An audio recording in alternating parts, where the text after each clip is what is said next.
शुभ मिश्रा और आप सभी दर्शकों का अन्नदाता कार्यक्रम में बहुत बहुत स्वागत करती हूं। देश के हर व्यक्ति के जीवन में किसानों का अहम योगदान है, क्योंकि किसान ही हमारे लिए अन्न को उपजाते हैं और देश के हर व्यक्ति को खाना प्रदान करते हैं और इसीलिए उन्हें अन्नदाता भी कहा जाता है। और ऐसे ही किसानों को खेती बाड़ी की नई तकनीकी जानकारी देने की कोशिश हम करते हैं। तो चलिए कार्यक्रम की शुरुआत करने से पहले देखते हैं क्या है आज के अन्नदाता में खास।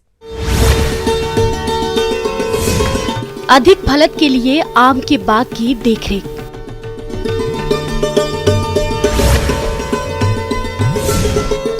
हरी खाद लगाए, खेत की उर्वरा शक्ति बढ़ाएं।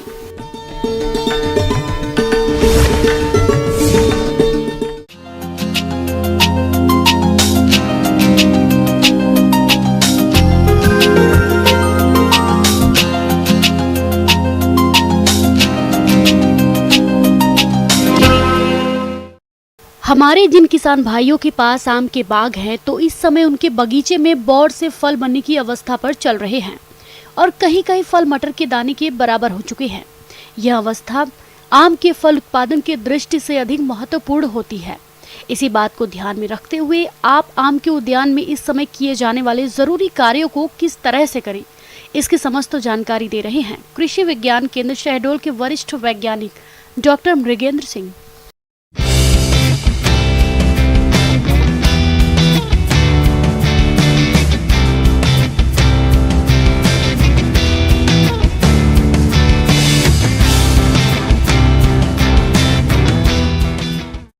किसान भाइयों राम राम। मैं आज आपको आम की बम्पर फसल लेने के कुछ नुस्खे बताऊंगा, किस तरह से हम आम में भरपूर फसल ले सकते हैं। अभी अपने मध्य और उत्तर भारत में आम पी स्टेज में होगा, मतलब आम में मटर के दाने के आकार के फल सेट हो गए होंगे। तो अब हमको थोड़ा सा ध्यान देने की ज़रूरत है। किसान भाइयों, आम के बाग फल बनाने की अवस्था पर है। इस समय बागों में खरपतवार नियंत्रण और सिंचाई पर विशेष ध्यान देने की जरूरत है। अगर आपने बागों की देखरेख में थोड़ी भी लापरवाही की तो फलों उत्पादन में भारी गिरावट आ सकती है। तो इसके लिए सबसे पहले आपको बगीचे की अच्छी से सफाई करना है। नीचे जो भी घास, कूड़ा, करकट और इस तरह की चीज़ें हों, उनको आप बढ़िया साफ कर दें। ये जो घास फूस होती है, ये कीटों के एक आश्रय स्थल का काम करते हैं। साफ करके और नालियाँ बनवा दें, क्योंकि अब उसमें पानी की अगर कमी होगी तो ये जो मटर के आकार के दाने हैं, आम के फल हैं, वो झड़ने शुरू हो जाते हैं। इसलिए भी साफ सफाई ज़रूरी है। दूसरा, उसमें सिंचाई प्रबंधन के लिए भी ज़रूरी है और भूमि की, बगीचे की स्थिति के अनुसार आप उसमें एक सिंचाई की आवश्यकता है, तो आप सिंचाई कर सकते हैं। जैसे ही गर्मी बढ़ती है वैसे कीट, इंसेक्ट आदि का प्रकोप बढ़ जाता है। उसमें ख़ास तौर से मैंगो हॉपर आपने देखा होगा। और जब आप आम के बगीचे में घुसते हैं तो आपके चारों तरफ ऐसे उड़ते हुए उनकी आवाज़ सुन सकते। और किसान भाई देखे होंगे कि अगर जिनमें बाद में बौर आई होगी, जिनमें अभी फल नहीं सेट हुए होंगे और कीड़े मकोड़ों का ज़्यादा प्रकोप है, अपने यहाँ की लोकल लैंग्वेज में इसको लासा लगने की अगर आपको समस्या दिख रही है, तो आप ट्रिपेकोनाजोल का स्प्रे करवा दें। और जिनमें दाने बन गए हैं, जिनमें आपको छोटे छोटे फल सेट हो गए हैं, उनमें प्रोपिकोनाजोल 2 ग्राम पर लीटर और साथ में 1 ml पर लीटर इमिडाक्लोप्रिड मिलाकर आप इसका स्प्रे करेंगे तो ये जो मैंगो हॉपर और दूसरे कीट हैं वो कम हो जाएंगे। अदरवाइज़ ये आपका बौर में और उसमें रस चूसते हैं और अंततः वो फल गिर जाते हैं। मैं आपको बताना चाहूँगा, ये जो मिलीबग है, इसका भी प्रकोप देखा गया है। ये ज़मीन से ऊपर चढ़ के और जो कोमल पत्तियां होती हैं या बौर होते हैं, उनमें जाके ये इकट्ठे हो जाते हैं। क्योंकि उनके ऊपर वैक्स की कोटिंग होती है, तो सामान्यतः इनको मारना इतना या इनका नियंत्रण इतना सरल नहीं होता है।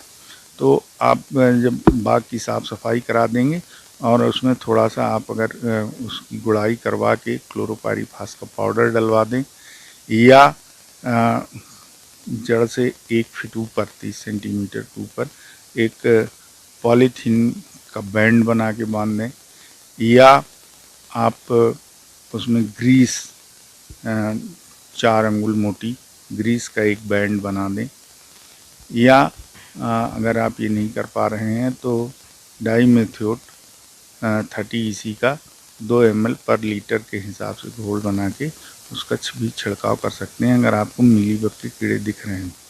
तो हमें ये छोटी छोटी चीज़ों को अगर आप देखेंगे तो वो अच्छी फसल आपको प्राप्त हो सकती है। दूसरी चीज़ जो आम में देखने में आती है, किसी वेराइटीज़ में बंधा का रोग जिसको माल फार्मेशन कहते हैं, ये भी देखने में आता है। ये 2 तरह का होता है।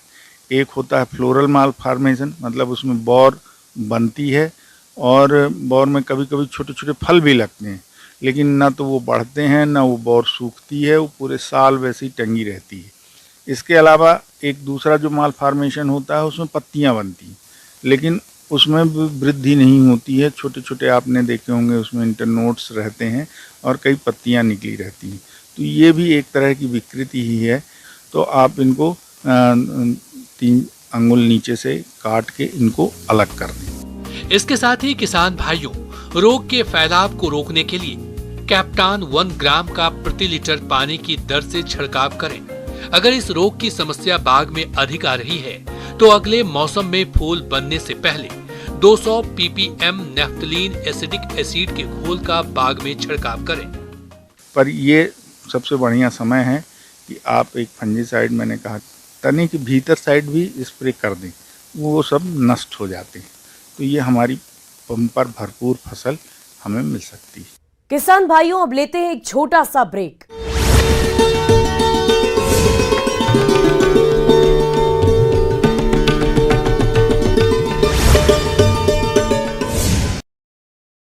एमपी में लगातार पैर पसार रहा कोरोना। बीते 24 घंटे में कोरोना के 42 मरीज सामने आए, 1 मरीज की मौत।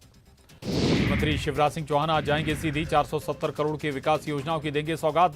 धौनी विधानसभा में आयोजित कार्यक्रम में करेंगे शिरकत। सीएम शिवराज का कमलनाथ पर तंज, बोले उनके पास दौलत संपत्ति इसलिए वो कांग्रेस के नेता मुख्यमंत्री पद के उम्मीदवार।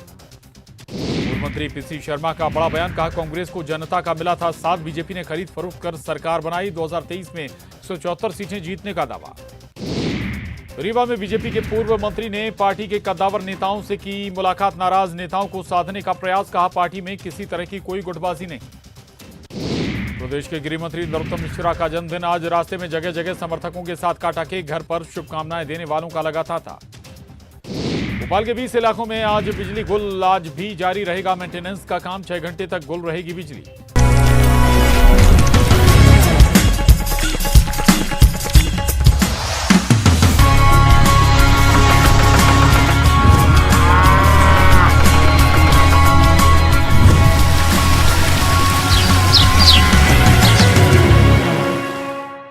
ब्रेक के बाद आप सभी दर्शकों का अन्नदाता में बहुत बहुत स्वागत है।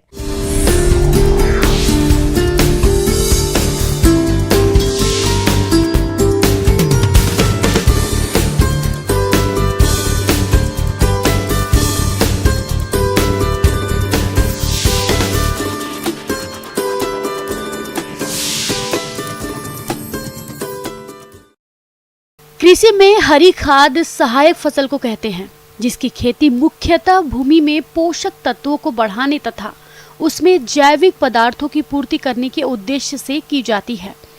इस तरह की फसल को हरी अवस्था में ही खेत में हल चलाकर मिट्टी में मिला दिया जाता है, जिससे मिट्टी की उपजाऊ शक्ति बढ़ती है। तो किसान कैसे करें हरी खाद वाली फसलों की खेती, इस बारे में जानकारी दे रहे हैं कृषि वैज्ञानिक डॉक्टर रघुबर साहू।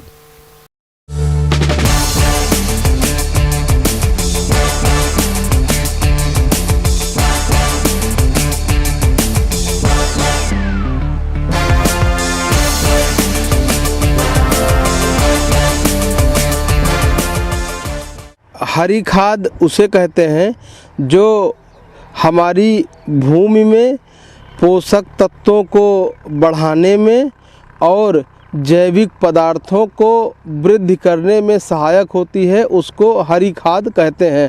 हरी खाद मुख्यतः जो दो नकदी फसलें होती हैं उनके बीच में ली जाती है।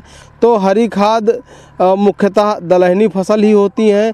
तो दलहनी फसलों का अगर हम बात करें तो सनई हो गई, ढैंचा हो गया, मूंग हो गया, ग्वार, लोबिया, उर्द, ये सब जो फसलें होती हैं वो हरी खाद के रूप में प्रयोग की जाती हैं।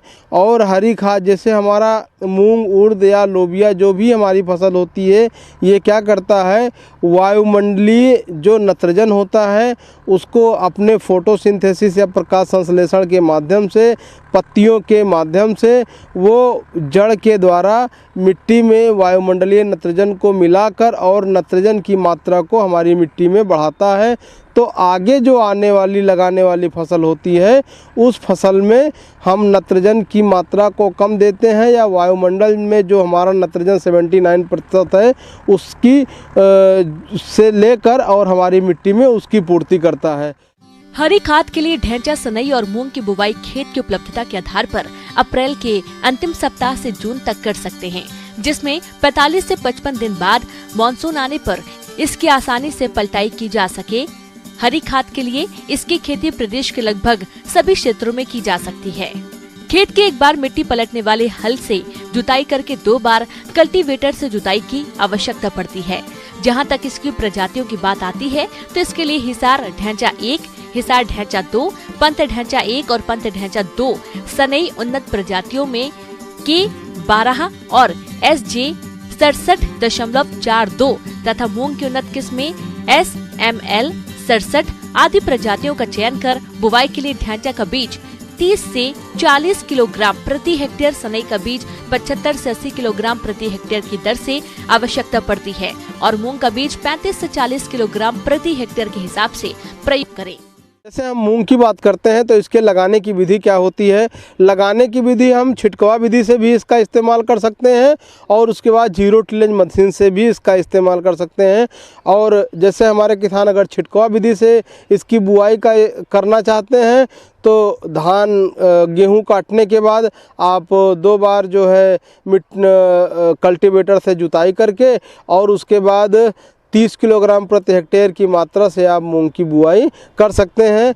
छिटकवा विधि से बीज की मात्रा थोड़ा अधिक लगती है और जो जीरो टिलेज विधि होती है इसमें जो समानांतर गहराई होती है, समानांतर इसका पौध विन्यास रहता है जिसके कारण बीज दर कम लगता है और 100% बीज का जर्मिनेशन होता है जिससे बीज दर कम लगता है। छिटकवा विधि में क्या होता है, जो बीज नीचे चला जाता है वो सड़ जाता है, जो बीज ऊपर चला जाता है उसको चिड़ियाँ चुन लेती हैं या फिर वो मिट्टी या नमी का अच्छा स्पर्श न पाने के कारण वो अंकुरित नहीं होता है। तो जो बीच में ही बीज रहता है मिट्टी के 1 सेंटीमीटर नीचे ही वही बीज जो है अंकुरित हो पाता है, इसीलिए छिटकवा विधि में बीज की मात्रा ज़्यादा लगती है। जहाँ तक पलटाई की बात आती है तो किसान भाइयों, जैसे ही आपके धान के रुपाई का समय आता है उससे लगभग 1 सप्ताह पहले आप पलटाई कर सकते हैं। पलटाई करते समय आपको थोड़ा सा यह ध्यान रखना होगा कि आप हैरो या रोटावेटर से पलटाई करें, जिससे कि पूरी तरह से फसल की जो पत्तियां व टहनियां हैं वह कटकर खेत में मिल जाए।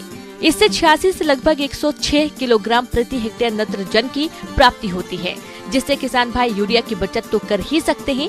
इसके साथ ही फसल के हरे भाग से 200 से 250 क्विंटल प्रति हेक्टेयर जीवांश पदार्थ भी प्राप्त होता है। जैसे हम मूंग की बात करते हैं तो मूंग में 1 आध तुड़ाई ले लेते हैं, 2 तुड़ाई ले लेते हैं। उसके बाद जब हमारा धान का रोपाई किया जाता है तो धान की रोपाई में जब हम पाटा लगाते हैं या पलेवा करते हैं, पानी के साथ उसको जुताई कर देते हैं, तो उसमें 1 हफ्ता का समय दे देते हैं कि वो उसमें पानी के साथ सड़ जाए, गल जाए। उससे क्या होता है, उससे वो जो सड़ता है, गलता है, तो उसमें जितने भी पोषक तत्व रहते हैं हमारे, चाहे वो नाइट्रोजन हो गया, फास्फोरस हो गया, पोटास हो गया, और भी सूक्ष्म पोषक तत्व जो होते हैं वो उन पौधों में जो रहता है वो हमारी मिट्टी में मिल जाता है। और इसके साथ साथ जो हमारा बल्क डेंसिटी होता है, वो बल्क डेंसिटी हमारी मिट्टी कम होती है, उसमें जो माइक्रोपोर्स होते हैं या मैक्रोपोर्स होते हैं उसमें हवा या जो मृदा हवा होती है वो मिल जाती है, जिससे हमारे पौधे की बढ़वार के लिए बहुत सहायक होता है। इसके साथ साथ जो हमारे जल धारण क्षमता होती है, जल धारण क्षमता को भी बढ़ाता है, तो ये हरी खाद का विशेष योगदान होता है। आगे और भी है खेती बाड़ी से जुड़ी हुई बहुत सी रोचक जानकारियां। यहां रुकेंगे एक और छोटे से ब्रेक के लिए।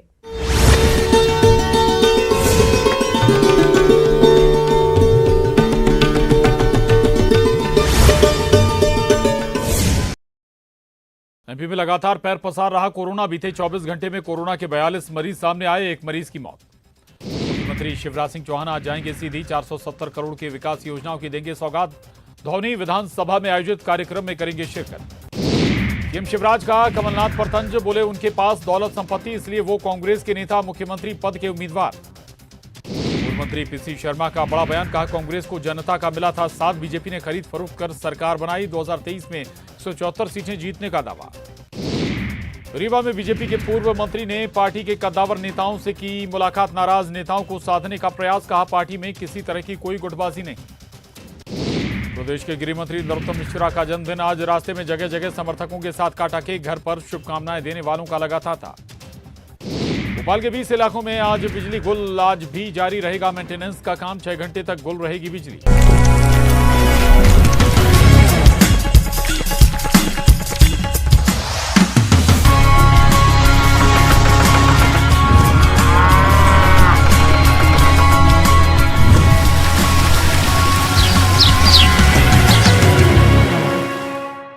ब्रेक के बाद एक बार फिर से आप सभी दर्शकों का अन्नदाता कार्य। अपने राज्य में इस समय चारे की भारी कमी रहती है। किसान साल भर अपने पशुओं को हरा चारा नहीं खिला पाता है। इसी के साथ कई पशुपालक दाना बांटा बाजार से खरीदकर पशुओं के आहार की पूर्ति करते हैं, जो कि काफी महंगा पड़ता है। ऐसे में अगर किसान पशुओं के आहार में अजोला का समावेश करे तो इन सारी समस्याओं से काफी हद तक बच सकते हैं। आज हम आपको प्रगतिशील किसान वीके यादव से मिलवाने वाले हैं, जो अजोला उत्पादन कर पशुओं को खिला रहे हैं। तो ये किसान किस प्रकार से कर रहे हैं अजोला का उत्पादन, आइए जानते हैं खुद इन्हीं से।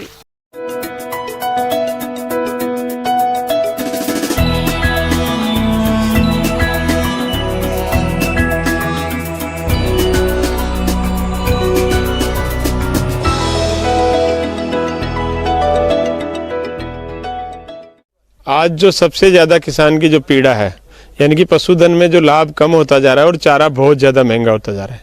चारा की आप जब देख रहे हैं आज 1200-1300 रुपये प्रति क्विंटल का भाव जो हो रहा है, उस परिस्थिति में क्या आप पशुधन रख पाएंगे? और इन सब के बीच में मैंने मेरे एक व्यवसाय शुरू किया पशुओं का, और उसमें निरंतर घाटा होता जा रहा था जब मैं चारा ला रहा था। तो फिर मुझे एक खोजते खोजते कृषि विज्ञान केंद्र टांकरडा से फार्मूला मिला कि मुझे एक ओजोला का बीज मिला, और मैंने ओजोला अपने घर पे लगाया तो उसका बहुत बड़ा लाभ मुझे मिला। आज मेरे पशुओं में जो चारा और जो बांट का जो खर्चा था उसको मैंने 20 से 25% घटा दिया है, और ये ओजोला मेरे घर पे बिना किसी खर्चे के हो रहा है, और ये प्रक्रिया बहुत ही आसान है। मैं इस प्रक्रिया को आपको बताना चाहूँगा कि मेरे पीछे आप देख रहे होंगे कि ये 4 क्यारियाँ बनी हुई है, ये मैंने पक्की क्यारी बनाई है। उसमें भी अनुदान था। मैं शुरू में बात करें तो 2 क्यारियों पे गवर्नमेंट जो है वो 4000 रुपये अनुदान राशि देती थी, तो मैंने 2 क्यारी मेरे खुद के खर्चे पे बनाई, 2 क्यारी जो है अनुदान से बनाई। सबसे बड़ी बात यह है कि इस ओजोला को तैयार करने के लिए आपको कुछ नहीं, यानी कि 1 मीटर चौड़ाई में और 4 से 5 मीटर लंबाई में आपको क्यारी को तैयार करना है। ये आप कच्ची भी बना सकते हो और पक्की भी बना सकते हो, आपके पास दोनों विधियां हैं। कच्चे के लिए आप प्लास्टिक यूज करेंगे, मिट्टी में खड्डा बना करके या डोली बना करके, और पक्के के लिए आप जमीन के ऊपर ईंटों की 8 या 9 इंच की दीवार तैयार करके नीचे फर्श डाल दीजिए और उसमें पानी भर दीजिए। आधी से ज़्यादा क्यारी में पानी भरेंगे, आधी ऊंचाई में 6 इंची 7 इंची पानी भरने के बाद में आप उसमें 1 परात मिट्टी 1 परात गोबर जैसे ही डालेंगे और उसको 3 दिन बाद में उसको एक बार अच्छी तरह हिला देना, और इसमें अगर कोई कचरा कंक्रीट ऊपर आ गए हो तो इसको किसी जाली या इसे हटा करके बाहर निकाल दो। किसान भाइयों, अजोला की खेती में इसकी उन्नतशील किस्मों का चुनाव करना बहुत जरूरी होता है। इसका अधिक उत्पादन लेने वाली किस्में हैं अजोला पिनेटा, केरोलियन, माइक्रोफिला इत्यादि। तो आप इनमें से किसी भी किस्म का चयन करके अजोला की खेती कर सकते हैं।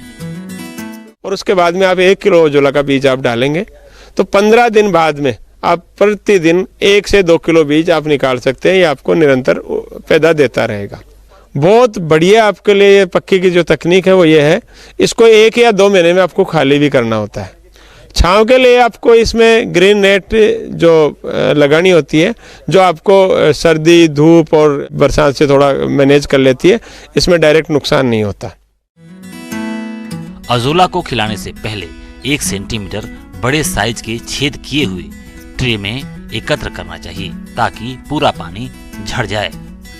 ट्रे को एक बाल्टी के ऊपर रखकर पानी से अच्छे से धोना चाहिए ताकि गोबर की गंध निकल जाए। बाल्टी में एकत्रित पानी को पुनः गड्ढे में डाल देना चाहिए। प्राप्त अजोला को पशु दाने या पैरा के साथ मिलाकर पशु को खिलाना चाहिए। माना जाता है कि अजोला में न केवल पौष्टिक तत्व होते हैं बल्कि अन्य अवयव जैसे कि कैरोटीन, जैव पॉलीमरस एवं प्रोबायोटिक्स भी पाए जाते हैं जो कि इस अप्रत्याशित वृद्धि दर को अंजाम देते हैं। अजोला को भेड़ों, बकरियों, सूकरों एवं खरगोश के आहार के रूप में प्रयोग किया जा सकता है। इसे उत्तम पौष्टिक आहार के रूप में विकसित किया जा सकता है। पशुओं के साथ साथ मुर्गियों का भी उत्तम आहार है। दुग्ध उत्पादन में वृद्धि के साथ साथ पशु के शारीरिक विकास के लिए भी अजोला का उपयोग पशु आहार के रूप में कर सकते हैं। ये जानवरों के लिए बहुत पौष्टिक है। गर्मियों में अगर आपका भैंस और जानवर दूध घटता जा रहा है, इसको देने पे उसका दूध नहीं घटेगा। वो आपकी उसका बॉडी का टेम्परेचर कंटिन्यू बना रहता है। जिस तरह से आदमी अपने फल फ्रूट या ऐसी चीज़ें खाने से बचाव करता है, उसी तरह जानवर भी इसको खाने से, ये पानी में रहने वाला जो है बिल्कुल ठंड का जो है काम करता है। और आपका जानवर, कई बार ऐसी परिस्थिति आती है कि वो बहुत ज़्यादा गर्मी की वजह से तेज आता है या जानवर उसका बच्चा बच्ची पहले पड़ जाता है, तो ऐसी परिस्थितियां भी आपके साथ में नहीं घटेंगी। मैंने मेरे जो जानवरों को दे रहा हूं, मेरे जानवर लगातार संतुष्ट हैं, अच्छा दूध दे रहा है।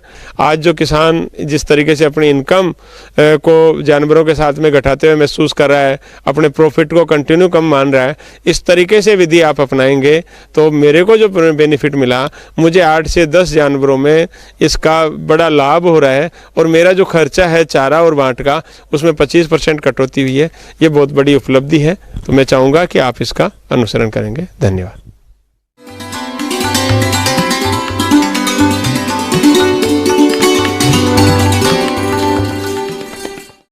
अब समय हो गया है प्रदेश के किसानों द्वारा अन्नदाता निःशुल्क फोन के माध्यम से पूछे गए समस्याओं के समाधान का।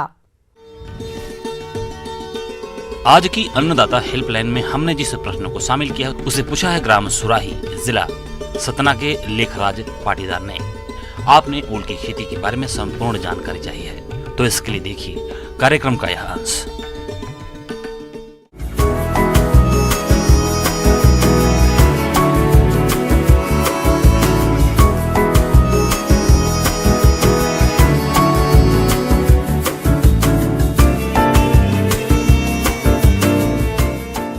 हमारे किसान भाई जो ओल का उत्पादन करना चाहते हैं, ये ओल के उत्पादन के लिए अभी उपयुक्त समय है।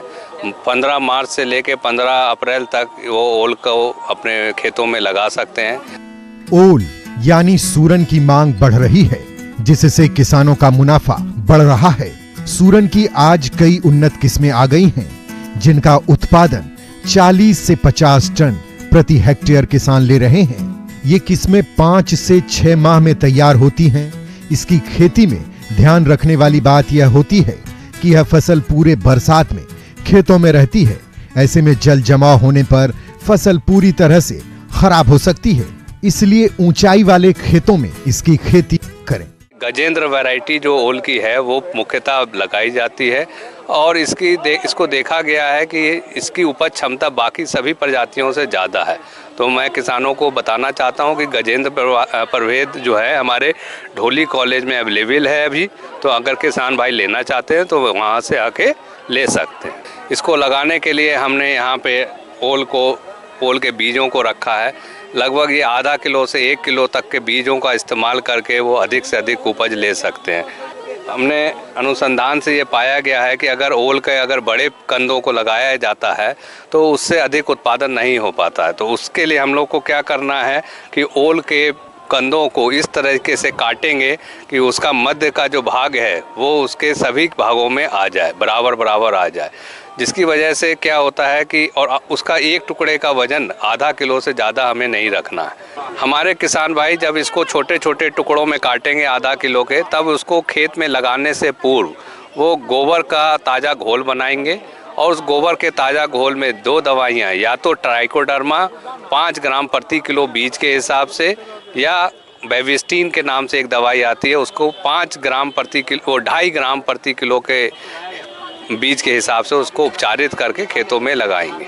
और इसके लिए जो ज़मीन की जो आवश्यकता है, बलुई दोमट मिट्टी जिन किसानों के खेत हैं वो इसको अपने खेतों में लगा सकते हैं। इसकी खेती में दूरी बहुत महत्वपूर्ण है। 2 तरीकों से इसकी खेती कर सकते हैं। पहला तरीका है गड्ढा विधि और दूसरा तरीका है नाली विधि। इसमें लाइन से लाइन की दूरी 75 से 90 सेंटीमीटर रखते हैं और कंद से कंद की दूरी 50 से 60 सेंटीमीटर रखते हुए रोपाई करें। और इसमें ज़्यादा खाद की ज़रूरत नहीं होती, केवल जो है 10 टन प्रति हेक्टेयर के हिसाब से कंपोस्ट अपने खेत में यूज़ करेंगे प्रति हेक्टेयर। और उसमें जो है 80 नाइट्रोजन, फास्फोरस और पोटास का प्रयोग करके वो अब इसको 40 से 50 टन प्रति हेक्टेयर के हिसाब से इसकी उपज ले सकते हैं। इन पोषक तत्वों की पूर्ति के लिए गोबर की खाद के अलावा यूरिया 128 किलोग्राम, डीएपी 132 किलोग्राम और एमओपी 136 किलोग्राम देने की जरूरत होती है। बुआई के समय यूरिया की लगभग 10 किलोग्राम, एमओपी की 100 किलोग्राम और डीएपी की पूरी मात्रा दें। यूरिया और एमओपी की बची हुई मात्रा को खड़ी फसल में प्रयोग करें। यूरिया की मात्रा को शुरुआती 30 दिन के अंतर पर करें और बची हुई 36 किलोग्राम पोटाश की मात्रा जून या जुलाई माह में एक बार प्रयोग करें और मिट्टी चढ़ा दें। किसान भाइयों, कृषि संबंधित समस्या और सुझावों के लिए आप हमें इस पते पर संपर्क कर सकते हैं। प्रोड्यूसर अन्नदाता, news 18 Madhya Pradesh Chhattisgarh, Ramoji film city Hyderabad 501512। साथ ही आप हमें ईमेल भी कर सकते हैं। हमारा ईमेल है p18annadatamp@nw18.com।